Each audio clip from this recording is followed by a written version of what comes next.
Welcome to Daily Tax Savings. This is Tony Novak here to share a few points on saving taxes and staying out of tax trouble. Today's topic is the why business taxes returns are more complicated. So, like all episodes, we're skipping through and simplifying and ignoring a whole bunch of technical issues. I'm trying to boil it down to one key point for communication and understanding. And that is, what is the key difference between business tax returns and personal tax returns? And why are business tax returns, therefore, more complicated and more expensive to prepare? Well, it comes down to this simple point. In a personal income tax return, we look at the income coming in, all the sources of money coming in. We look at the money going out, what's deductible. We subtract those two, come up with a net taxable income, and calculate our tax.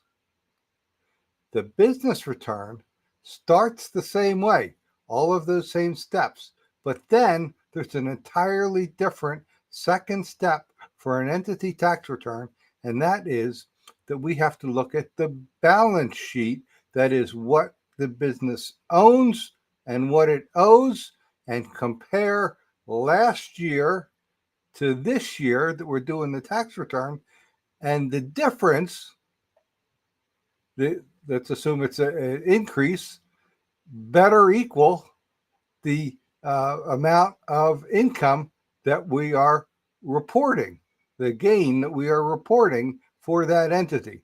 And again, I'm skipping over a whole lot of things. There's accounting factors and methods of accounting and all types of other things. But again, that is what makes it more complicated and more difficult. We must tie together those two sections of a tax return in order to have a legitimate tax filing, which we don't have to do in a personal return.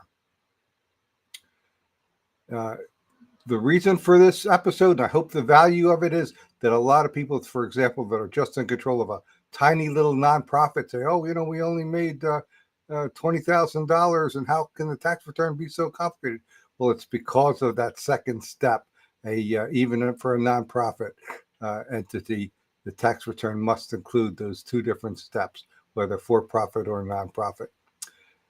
Would love to hear your thoughts, comments, or feedback. As always, I'm easy to reach on social media, or reach me one-on-one at taxproblems.cpa, and I'll be back tomorrow with another Tax Savings Minute.